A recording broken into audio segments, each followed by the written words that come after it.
आंख होने भर से सब साफ साफ दिख जाए यह जरूरी नहीं। आंख होने के बावजूद राह में पड़े पत्थर से ठोकर खाते हैं और पत्थर को कोसकर सिद्ध करते हैं। आंख के साथ दृष्टि होना भी जरूरी है, तभी यात्रा निरापद हो सकती है। बाकी आंख तो एक साधन है जिसमें केवल बिंब बनता है जो दृष्टिगोचर होकर यात्रायित रखता है। यात्रा की सफलता दृष्टि पर ही निर्भर है, क्योंकि सम्यक दृष्टि हमें जागृत करती है। किंतु हकीकत यह है कि कई उलझनों में फंसकर जीवन का असल उद्देश्य हमें दृष्टिगोचर ही नहीं होता।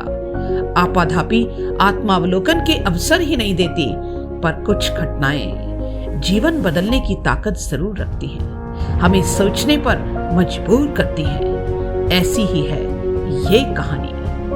सर्कस का एक शेर था जिसका नाम बब्बर था। मालिक के हंटर के इशारे पर नाचता था, मालिक के भय से सब कुछ करता था, क्योंकि बचपन से ही भय उसके दिमाग में बिठा दिया गया था। सभी इंसान उसके खेल को निर्भय होकर देखते थे। बब्बर ने कभी शिकार ही नहीं किया था, इसलिए उसे अपनी शक्तियां मालूम ही नहीं थी। उसे पता ही नहीं था कि जंगल में मालिक तो क्या, उसका तमाशा बना रहे दर्शक भी भयभीत होकर भाग जाएंगे। किसी ने बब्बर के कान में कहा कि तुम्हारी जगह सर्कस में नहीं है, तुम्हारा इलाका जंगल है, तुम बहुत शक्तिशाली हो, इसका अनुभव तुम्हें जंगल में पहुंचकर ही होगा।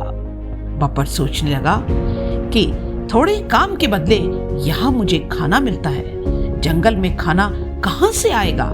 यह सोचकर बब्बर ने जंगल जाने का इरादा बदल दिया।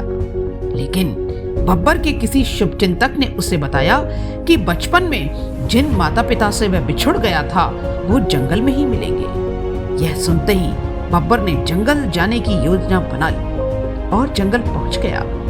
वह भूखा रहने लगा, क्योंकि वह शिकार तो कर ही नहीं पाता था और सर्कस की तरह उसे खाना परोसने वाला वहां कोई नहीं था। वह अन्य पशुओं को शिकार करते हुए भी देखता था, किंतु उसमें खुद शिकार करने की हिम्मत नहीं हुई। उसकी मुलाकात उसके माता पिता से हुई। माता पिता उसकी हालत देखकर सब कुछ समझ गए और उसे शिकार करके अपना भोजन जुटाने के लिए प्रोत्साहित करने लगे। शिकार के पीछे भागते हुए वह एक दिन एक गांव के निकट पहुंच गया और शिकार को पकड़ लिया। तभी उसे गांव में इंसान दिखाई दिए और उसका डर लौट आया। किंतु उसने देखा कि उल्टे इंसान उससे डर रहे हैं।